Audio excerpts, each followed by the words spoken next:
Hi everyone, welcome to this fortnightly tools for frontline staff session.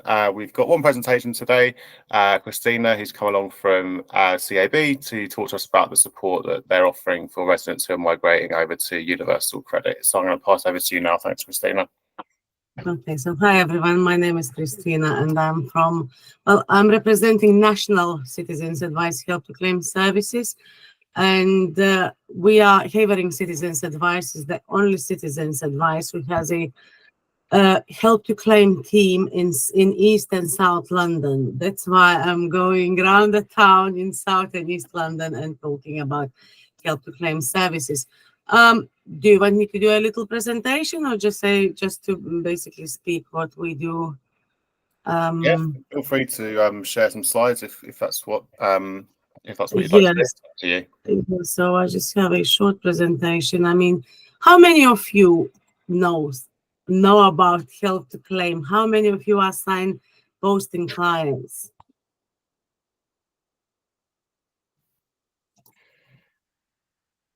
I mean, I've definitely been aware of it. I've been including it in the poverty reduction newsletter, which I send out. So hopefully people who receive that have been notified about it. But yeah, not sure about the rest of the group. Okay, so let me, even if you know, let me kind of refresh your knowledge. So universal credit help to claim. So in this short presentation, I'll cover what help to claim service can offer, how help to claim advisor can support you or your client, what help to claim advisor can't do, and how you can access help to claim services. So what is the help to claim service? A service is for anyone in the UK needing practical support before making a universal credit claim and up until the first correct payment has been received. Citizens advice, so as help to claim, is free, impartial and confidential service. Help to claim advisor can help to identify if you or your client can apply for universal credit, find out whether you are better off receiving universal credit or staying on other benefits. Help to claim advisor also can support and guide you on how to make universal credit claim, support you with calls to the WP. We have access to language line and to relay services, and we can support clients with mandatory reconsiderations and advice on appeals. If practical support needed regarding appeals, we would refer to local citizens advice. We cannot help directly resolve technical issues, and after first correct payment is received, then if further support is needed, then local citizens advice would be there to help.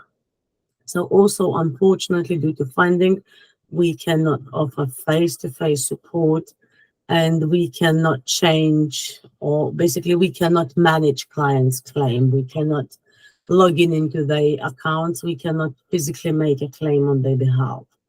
So easiest way to get in touch with us is our phone number. That's 0800 144 8444. Our lines are open Monday to Friday from 8 a.m. to 6 p.m. We also have a web chat. Some people prefer to contact this way. And then if you can't talk, as I said, we have relay services. And regarding, so that's pretty much about universal credit services itself. But I wanted to highlight, that please, in regards of managed migration, signpost your clients to us, because many people are not receiving correct amounts of the legacy benefits. They're missing some elements, some severe disability premiums, and so on. So when they contact us, we initially assess them, and then we do better off calculation.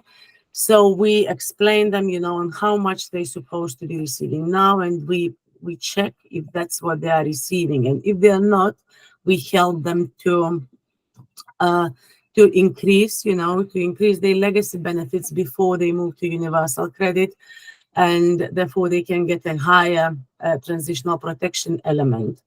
And we also explain them, how it works, and we do calculate, we indicate how much the transitional protection element would be. Also, we can give a tactical advice. I know DWP cannot, but we can, on when is the best time to claim and why. So for the partners who have that, like let's say you have a vulnerable client who cannot claim or who cannot contact us, via phone or web chat. I'm sure I've shared, I shared referral form with some of you. Do you have it, John? Do you have it, Charles? I'm sure someone of you, yeah. But if you want me to share it, or if you want to have further meeting, just drop me an email. I'll leave my email in the chat, and then I can share it with you. Also, whoever has it, feel free to share it with your partners. But also, if your partners wants to have a word with me, I'm here. I am here to to talk with everyone and anyone. I will be changing my working days from next week, so I'll update via email everyone. But that's pretty much what Help to Claim can offer at this point. And also in regards of I keep forgetting this. So not everyone is capable to make a digital claim, especially taking into consideration, managed migration of ESA claimants.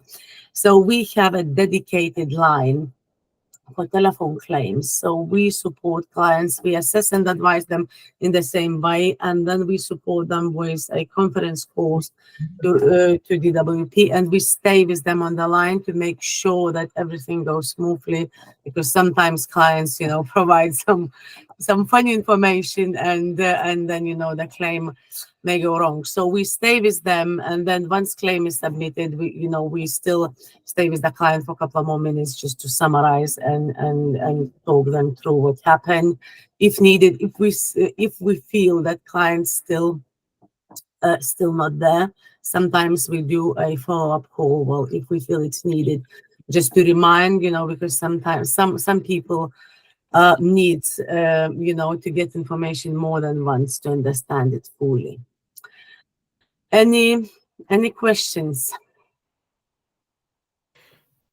I was actually just going to, everyone probably is already aware of like what's happening with migration to UC, but would you be able to just in a nutshell describe what's happening, Christina, in terms of residents being given the migration notice and which benefits they're being moved off of, and when and what they need to do?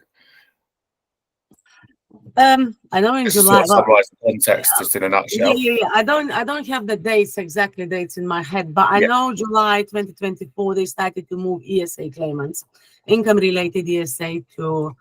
I have a slide somewhere. I can share it with you, John, after the meeting. Yeah. I know July they started to move ESA clients. So basically, everyone on legacy benefits eventually will be moved to universal credit by the end of 2025. So tax credits claimant already more or less all moved, and now they started to move income support, income-related ESA, income-based job seekers, and housing benefits. So these claimants, they will be receiving a managed migration notice. That's how it's called, because sometimes people receive leaflets and they look pretty much the same like migration notice. But if they make a claim following the leaflet, they won't be protected by the transitional protection. So migration notice should indicate their name and the exact date by when is the deadline. So they're given 3 months to move to universal credit. If they won't move by the deadline, they legacy benefits, so tax credits would end 1 day before the deadline, but all other legacy benefits will stop after 2 weeks run of time. So I mean that It's possible. It's possible to ask for extension if clients have severe medical conditions. Again, our help to claim team can help with this. So if they have any, big things happening in their lives, it's possible they can ask for more than one extension if needed.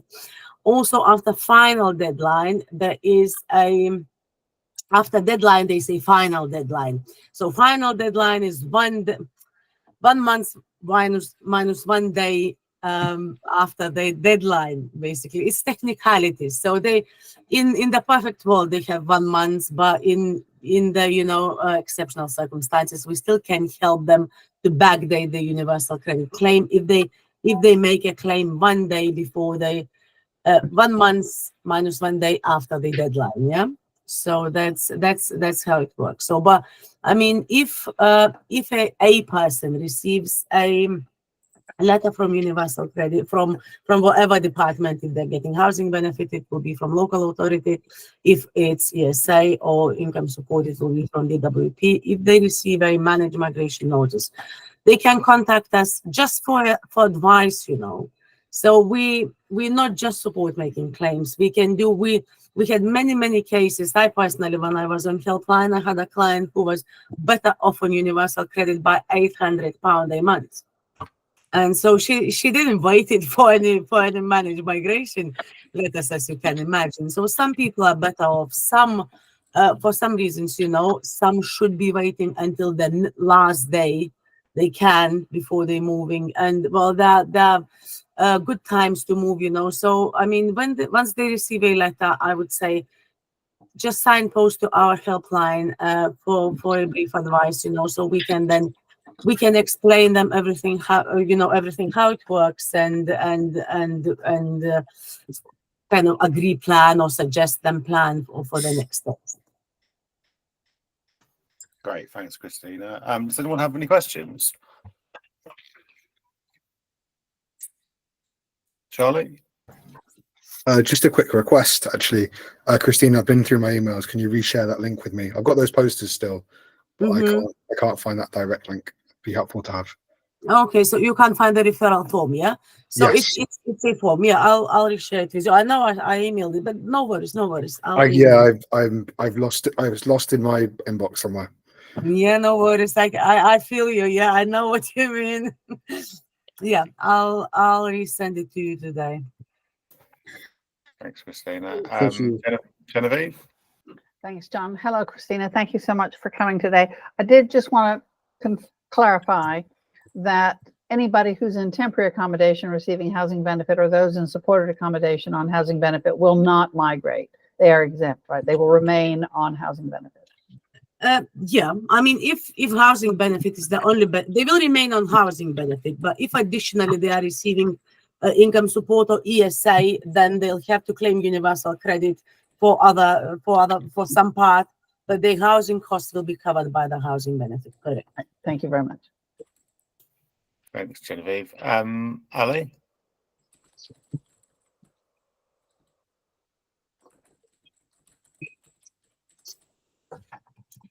You're still on mute, Ali, if you're trying to talk.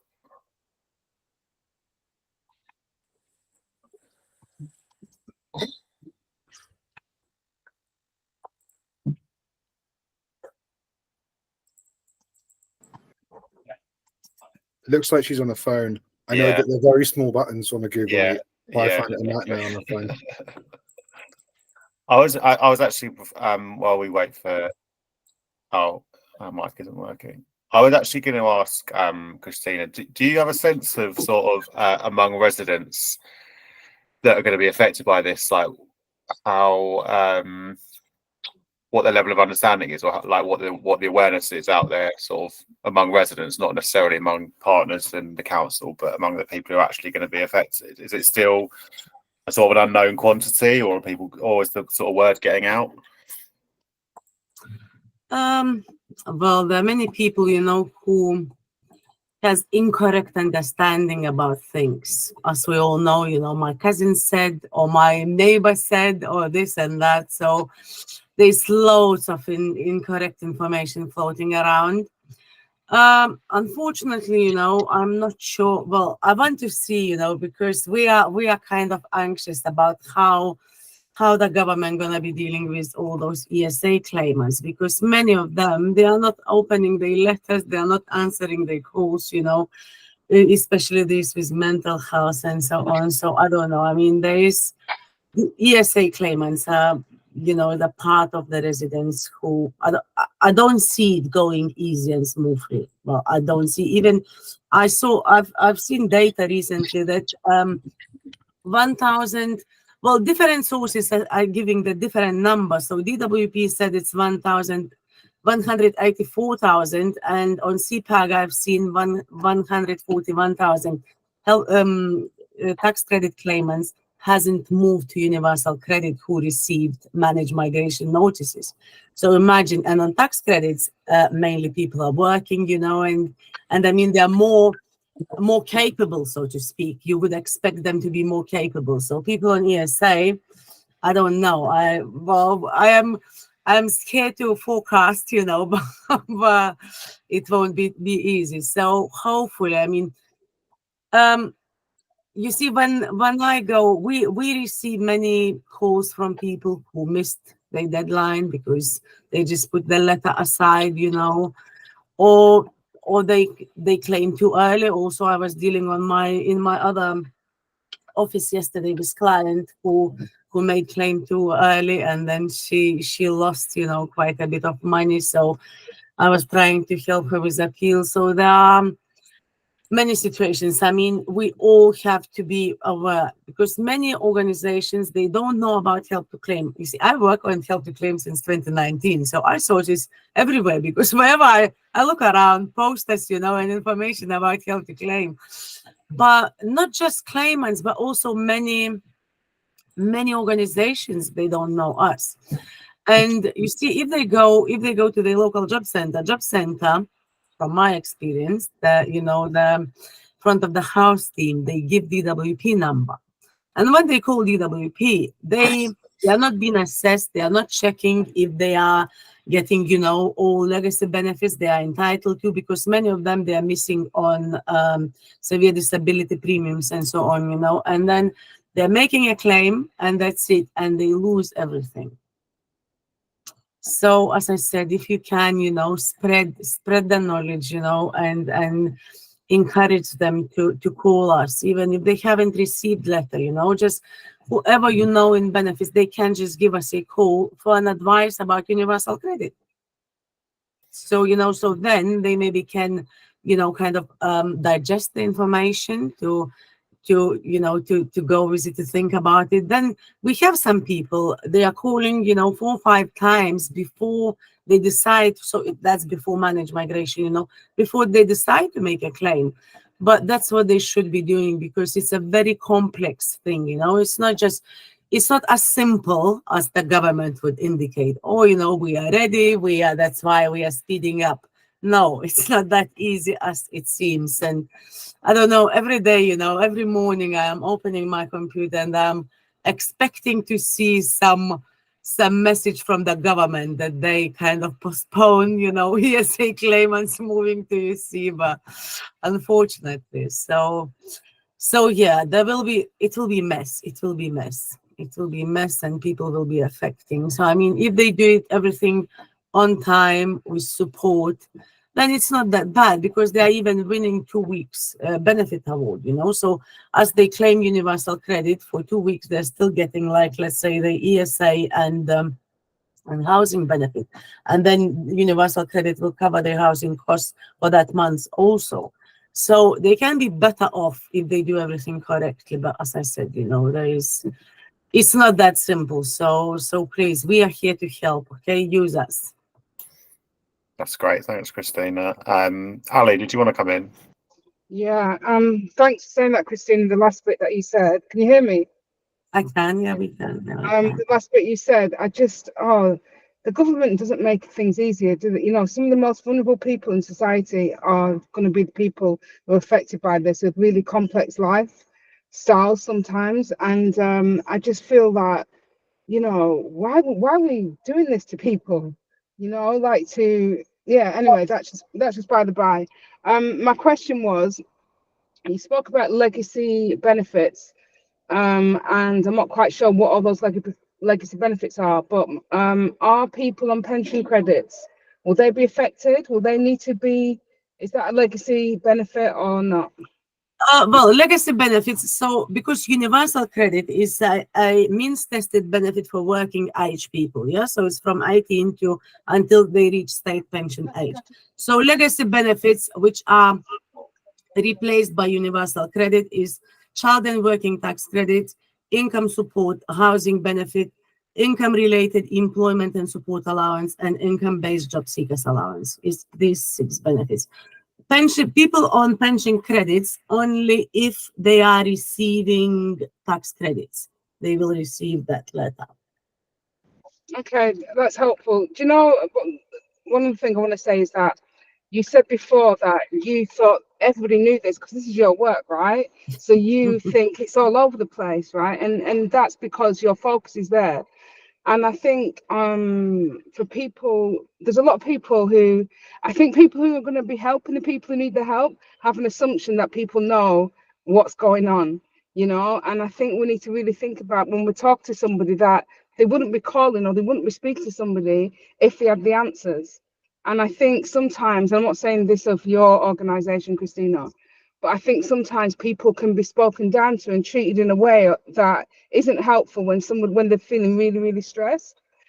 And I'm just feeling for some. I used to work in prisons, and some of those clients I used to work with, I can just imagine now. Put addiction on top of that. Put bloody. Sorry, I shouldn't say bloody. Put you know, housing is quite shaky. Relationships, maybe children have been removed, all those kind of things, and then to top it, now you've got to migrate. I hope that's going to be done in a really kind way as much as possible. I know it's not for me to say all that, but I just feel I need to say it because it just really upsets me. It just really upsets me that a lot of people's lives are just made it even harder. And I think sometimes when we think about why there's such high statistics of suicide, hello, yeah, as you can see, I'm really Well, passionate about this.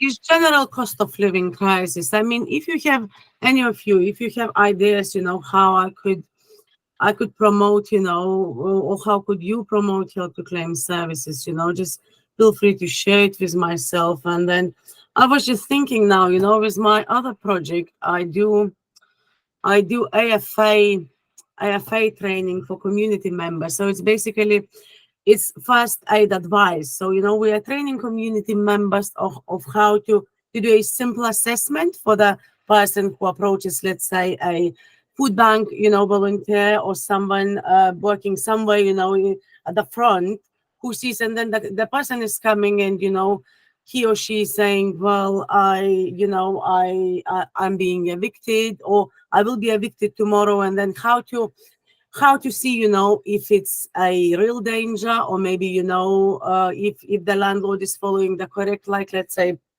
eviction process and so on. So we are giving, you know, those kind of trainings to community members and in Redbridge. And I'm thinking, you know, maybe I could discuss with my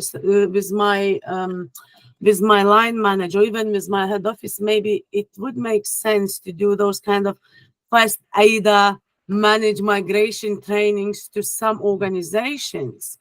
I think that's all well and good, but again, it's left to, you know, grassroots organizations picking up the slack for decisions made by the powers that be. So yeah, I'm sure people will be open to that, but I'm not doing work for people. I'm not doing that. We're just doing more and more.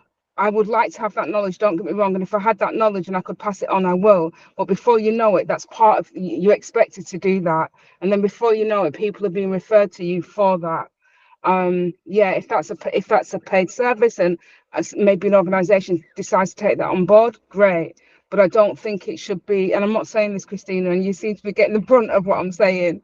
It's just the same thing that we're seeing. It's not just benefits, it's all sorts, but it'd be good to have that awareness for sure. Thanks, Ali. Does anyone else have any other questions?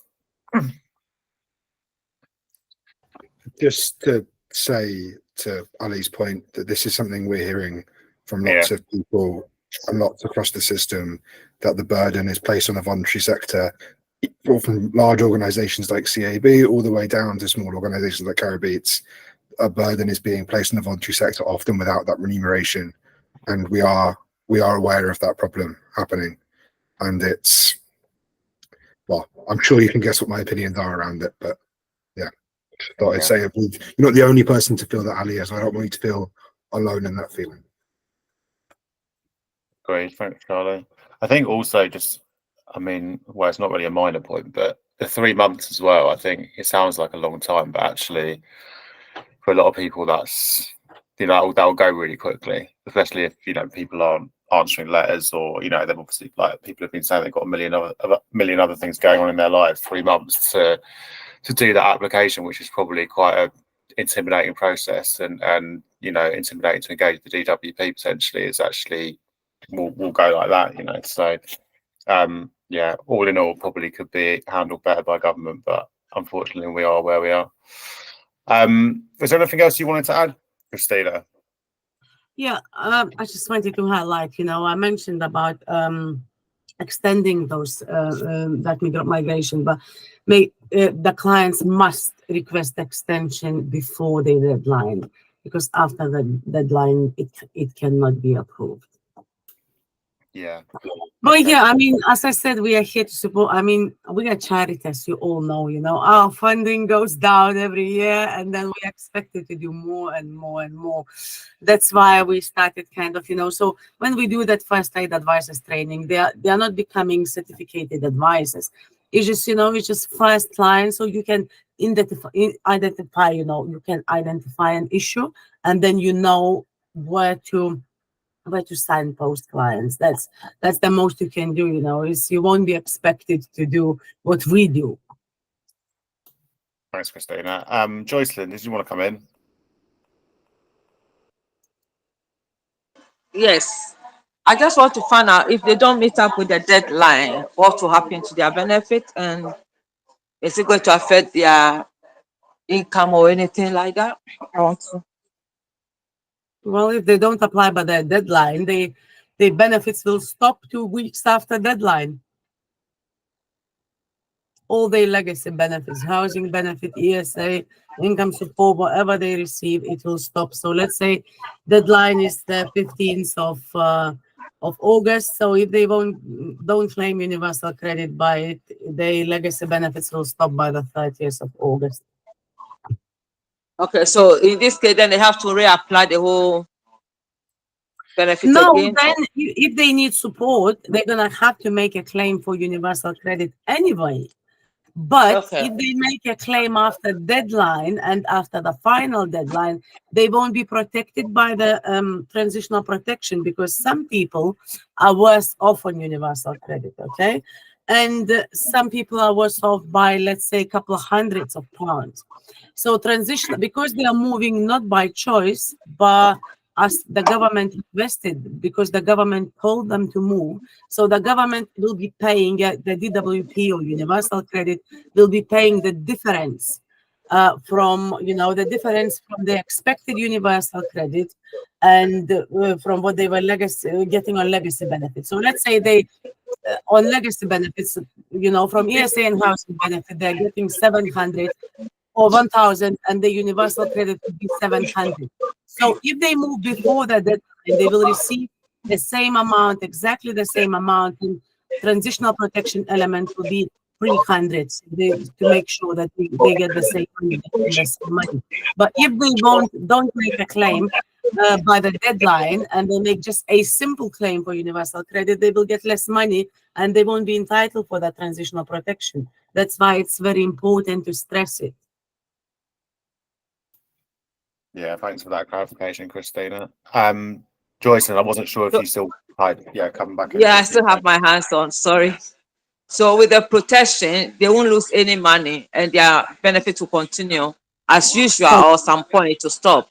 Well, and how long? I mean, what's the time frame for the transition, please?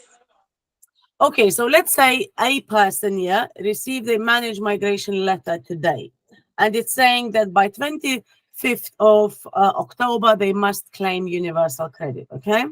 So they're claiming universal credit on the 15th of October, and then the legacy, so the housing benefit and the ESA will stop in 2 weeks. If they make a claim on the 10th, it will stop on the 24th, okay?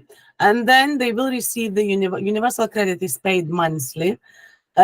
In most cases. However, for some people who used to 2 weekly payments, it can be requested and it can be paid twice a month. But first payment will be after 5 weeks. So if you make a claim today, your first payment will be on the 31st of August. So that's so assessment period is 21 months minus 1 day, and then payment day is after 1 week. So 25 minus 24, and then 30 years. Yeah, it will be on the 30th, no, on the 31st, and then 31st of each month. So if so, first payment they will receive after 5 weeks, and then if they want to be paid twice a month, they can request it. It's called alternative payment arrangement, but it will have to be approved by the decision maker. They are kind of generous with it with this. I mean, with all our clients, they approved it. But you must declare the reason why. Also, the same with housing elements. Some people want it to be paid directly to their landlords. So again, this has to be requested. So the benefits they are on now, Jocelyn, they will stop. That's why it's called managed migration to universal credit. But they will be receiving the same money through universal credit. I mean, not all disability benefits won't be affected. So whoever receives a PIP or DLA or PIP or DLA, they will receive it. They'll keep receiving it. Also, allowance won't be affected. Thank you. You're welcome. Thanks, Jocelyn. I'm just going to go to the question in the chat from Fiona, and then I'll go to Genevieve and Ali. Yeah, are the communications getting translated, Christina? So I think by that we mean the migration notices. Are they translated at all? Oh, just hold on. Let me see. Or maybe even the help to claim leaflet or any of the comms really is the DWP or CAB doing any translated materials? We are not. We are not. We just had a meeting about this last week. We have no funds for this, and of course we have advisors from different backgrounds. But I mean, can we rely on it? Can we expect people, to do it on their free time? So no, we don't have funds. DWP, I'm not sure. Just I received a sample of managed migration notice because I've requested it. Have you all seen managed migration notices? I'm not sure I've actually seen one, to be honest. Okay, let me share it with you because I've received a sample today, so we can go through it together. Where is it? Sorry. Yes. So universal credit, you and your partner. That's how it looks. Yeah. So their partner universal credit is, so they are explaining, you see, they're saying the date, that is deadline date. Then they're giving how website for link for more information. They're giving day migration notice helpline. Then our number is here.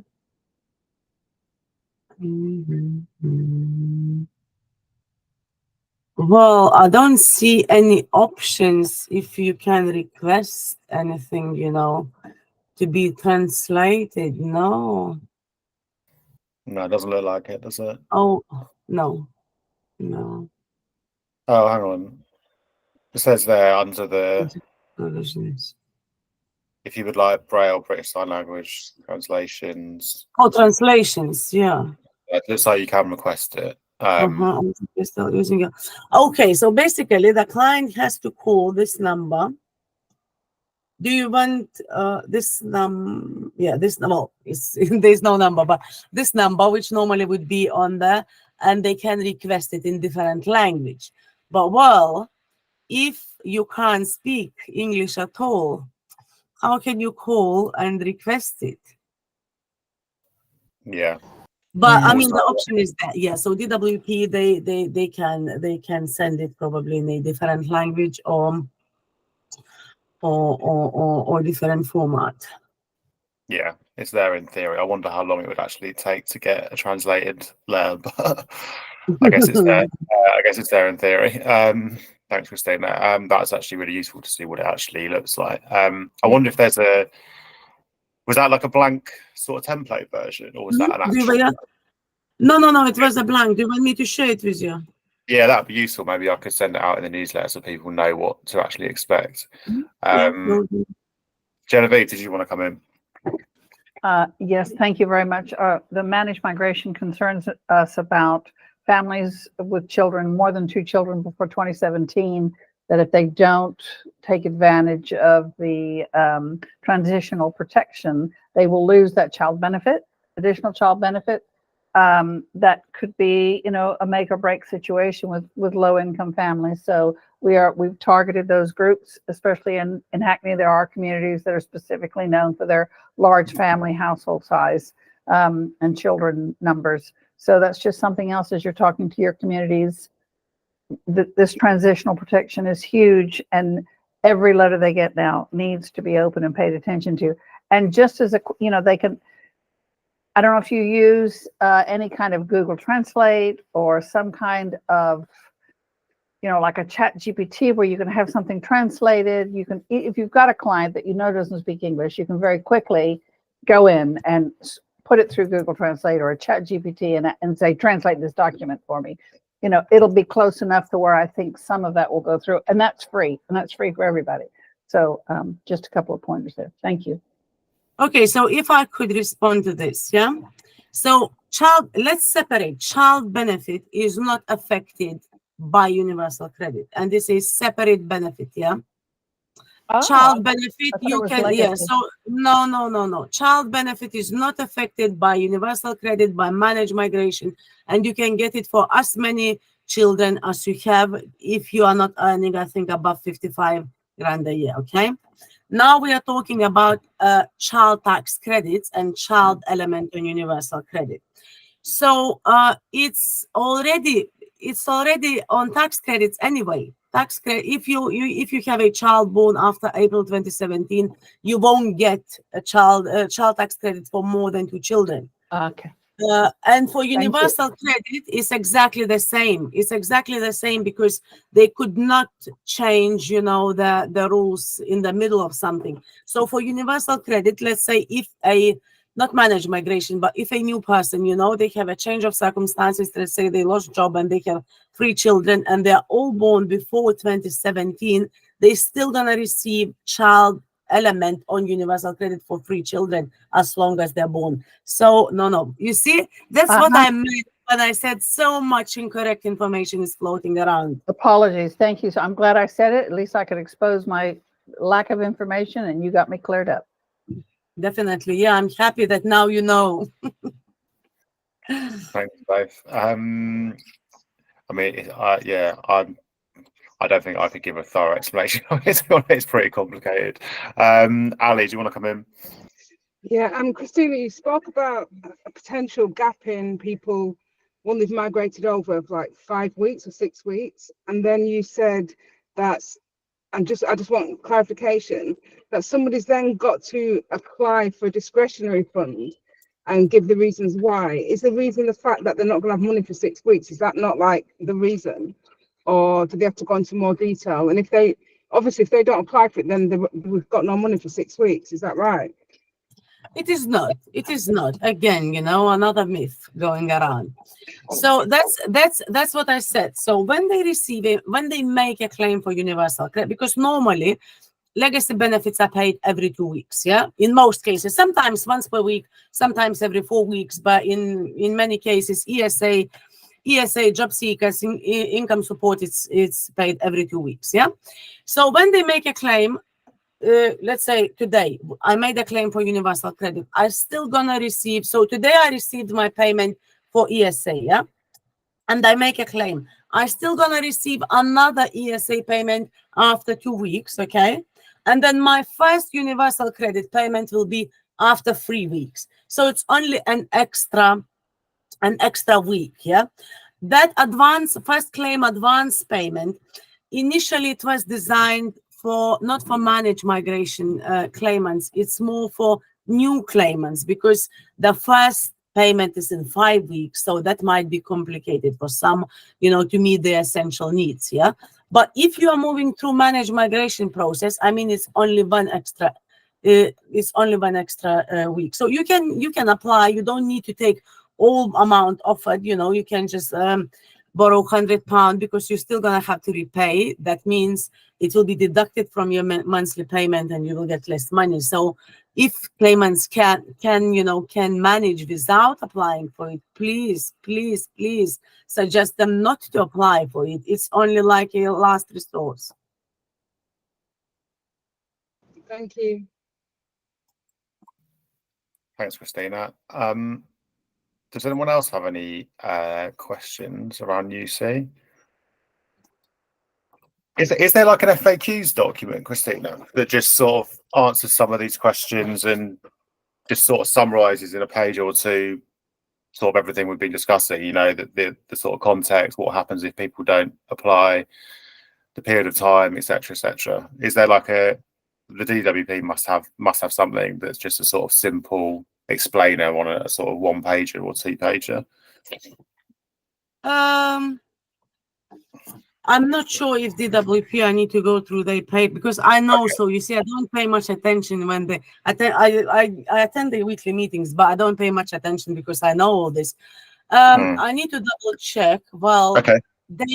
You see, they do have all this information. Of course they do. Do they stress on the right, in the right place? Do they highlight it and it's important? Blah blah blah blah blah blah.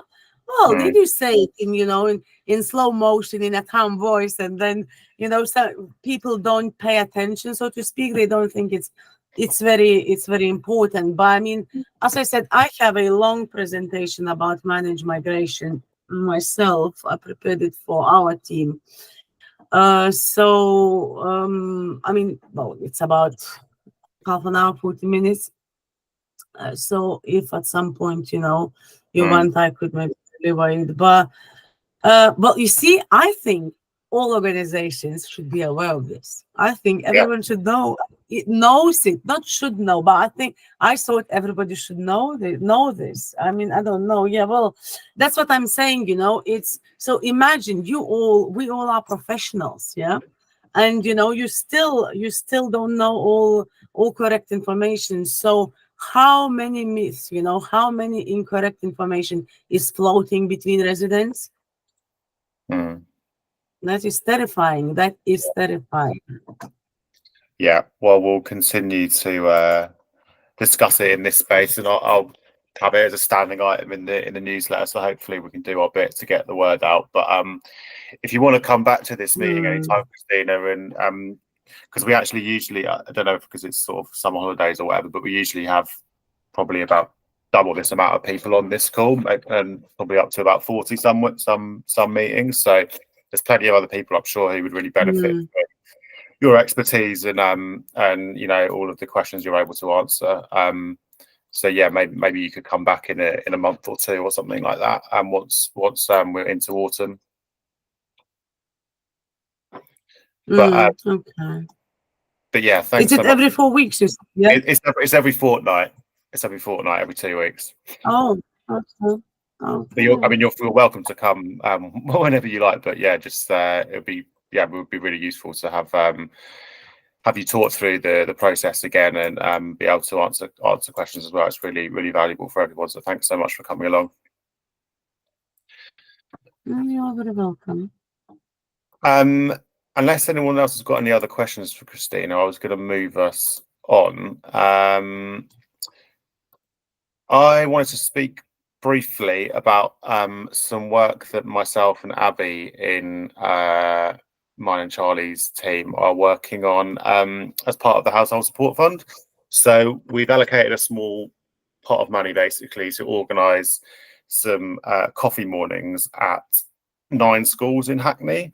So they're basically just going to be like an hour-long coffee morning for for parents to sort of drop into after they've drop the kids off, and we're just really hoping to get a range of people there, either from the council, so maybe someone from Money Hub or benefits, then also get some community partners coming along as well. And it's really just to have a sort of friendly, welcoming space for families to hear about what's on offer locally around, might be sort of food or just general financial advice, things like what we've been talking about today with managed migration to UC. And it was really just to, I will share the form that we've created in the newsletter, I think. And it was really just to put the call out there just to notify everyone that we're going to be doing this. They're going to be taking place in September. So if anyone is interested in coming along to them, obviously you don't have to come to all 9. You can come to just one or as many as you like, just to sort of promote the support that your organisation or service offers for residents. I'm just going to share my screen quickly so I can just show you the form. It literally will take like 2 minutes for someone to complete it. So just a quick explainer. Yeah, they're just sort of an hour long, hoping everyone can see this. And these are the schools that we're going to be doing them at. So quite a sort of range across the borough geographically. So maybe if there's one that's actually near where you're based, and they're the sort of, that's the sort of part of the borough where you tend to support residents, maybe that would make sense for someone to come along to sort of a school that's local to you. Dates, some of them are still to be confirmed, but we've got a couple locked in, but they're all going to be in September. Yeah, sort of last couple of weeks of September, and then you just need to say where where you work, who we should contact, and what their email address is, and then we'd sort of be in touch over August, I expect, to sort of actually flesh out how it'll work and what we'd like people to contribute. But yeah, it was just a quick shout out really for that work that we're doing. And if anyone's interested, then just get in touch with me or Abby, and we'd love to collaborate and have people along to support those families. So yeah, I don't know if anyone's got any questions or ideas for things that might be useful. I don't know if anyone's got any experience of running sort of coffee mornings with parents. Any ideas for things that we could do or sort of types of support that would be good to promote?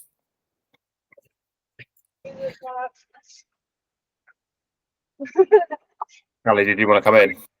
Yeah, so I ran some coffee mornings in Old Hill Street, and it was promoting the when I first started doing the canteens and food. So I took patties along, and so it was like we called it juice and patties, and there needs to be a focus. That's what I experienced, a focus as opposed to just like a general chit chat, like why people coming.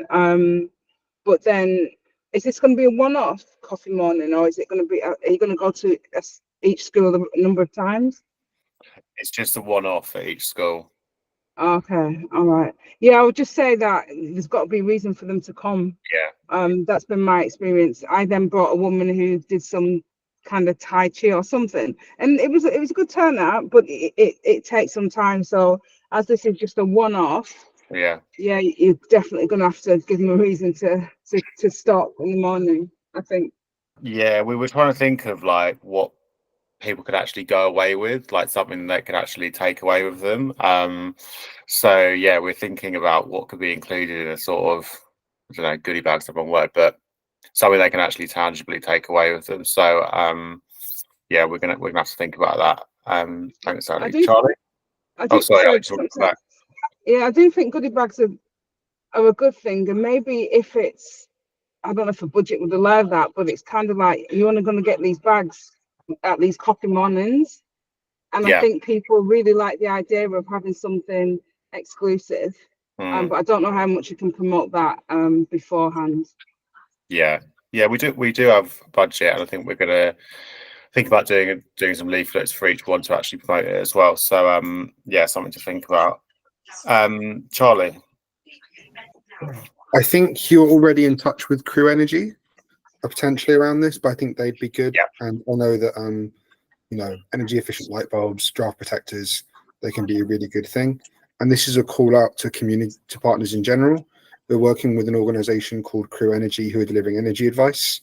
They've been going to some partners already, but if you feel that there's a need for your organization and you'd like them to attend yours, if you reach out to me, we'll try and include you in our scheduling with them and introduce you so you can hopefully have that at your sessions too. I'll stick my email in the chat if that's something you want to explore.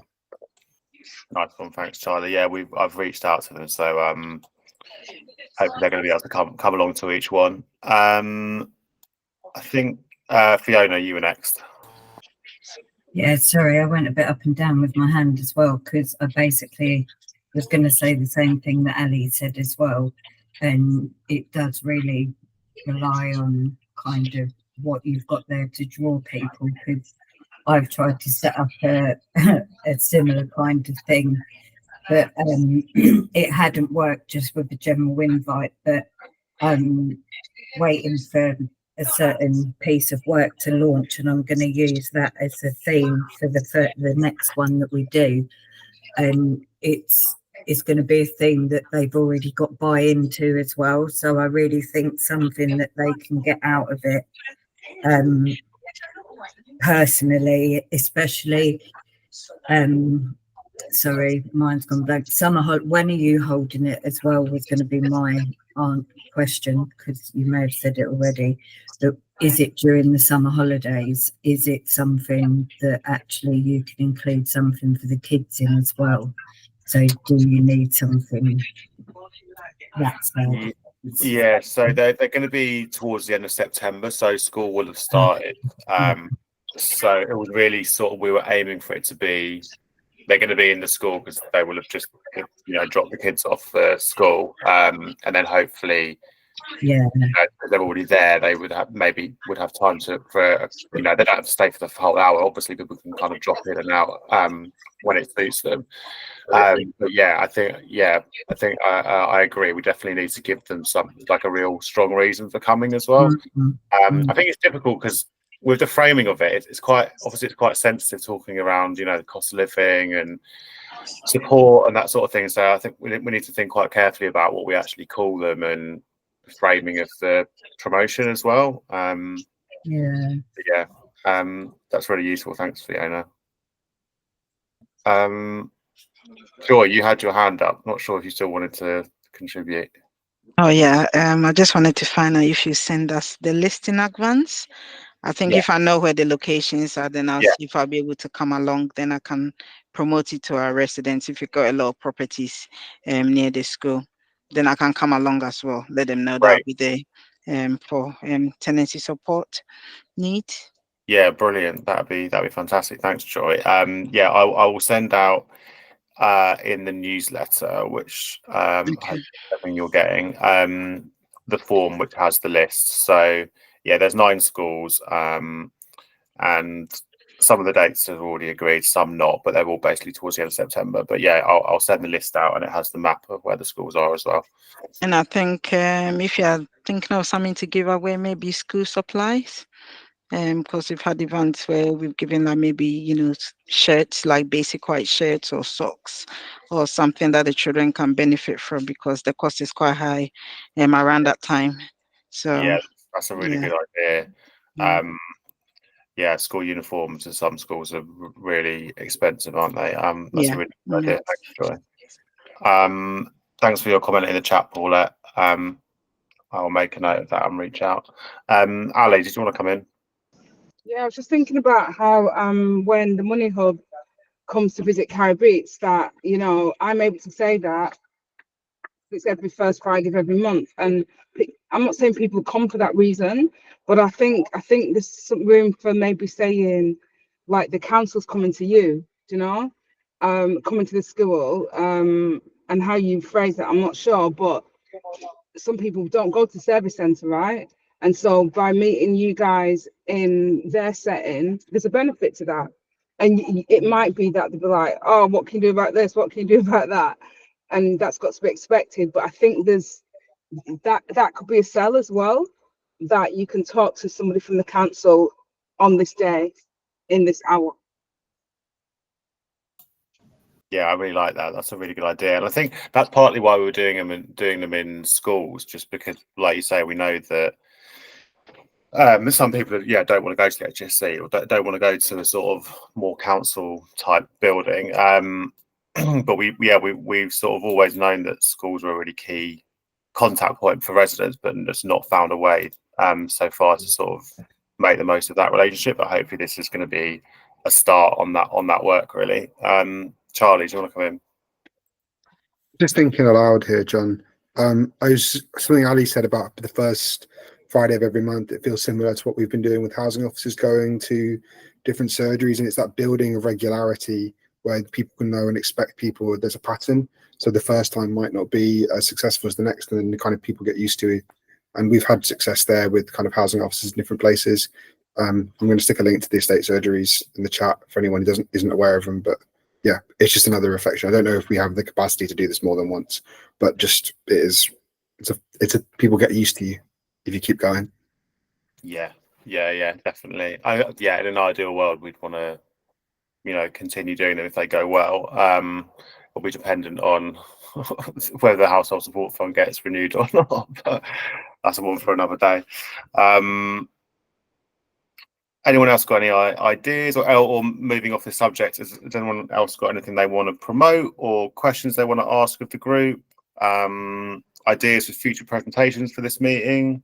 Anything that anyone wants to share? Thanks, Genevieve. Or we can wrap up and I can give you an extra half an hour back in your Thursday. I have one question. Go for it.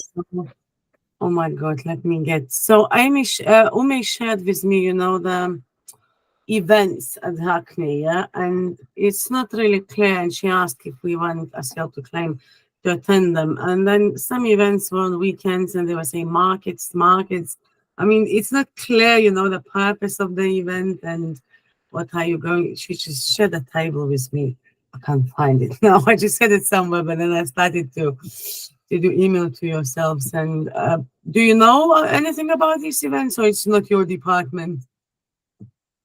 I'd have to sort of what events are they? Are these Hackney Council events? They are indeed. Yeah. Just hold on. Let me find the email. Yeah. Sorry to keep you all here. Mm-hmm. Jesus, I just had it, Okay, so let me go back and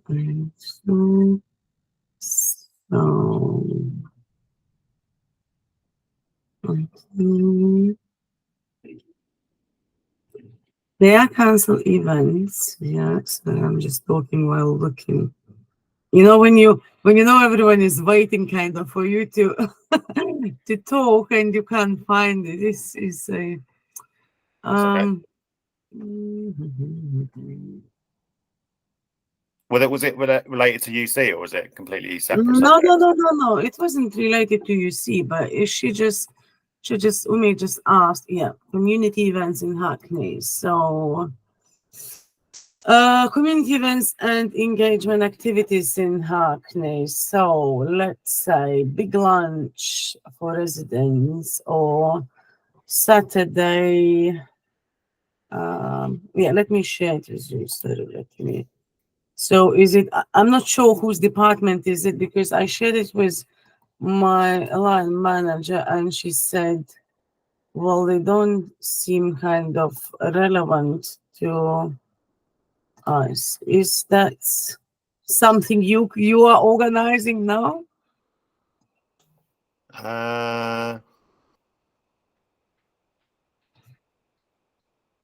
No? mm,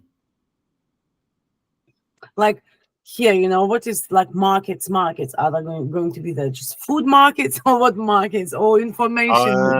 I'm not sure. It looks like maybe it's. Yeah, I don't know. Do you want to forward it on to me and Charlie, and we can take a look? Well, I'll have a discussion with Umi about this here. If she can't answer my questions, then I'll come back to you, okay? And I'll share it with you I don't know, both. maybe they're consultation events or something. I don't know, Charlie. Do you have any ideas? I think Rachel's been looking at events across the summer for different points of distribution for different things and getting advice out there. It might be that Rachel collated this spreadsheet. I'm not sure, but if it is that spreadsheet, yeah, Christine, I think check in with your man and then come back to us because we're not entirely sure. Yeah, we'll do. Okay. So it was nice to see all of you. Yeah, take care now. Have a good afternoon. Bye. I think we'll wrap up there unless anyone else has got anything they want to discuss. But if not, yeah, thanks everyone for coming. I hope you found that useful. See you in a fortnight, hopefully. Thanks everyone. Thanks. Bye. Bye. Bye.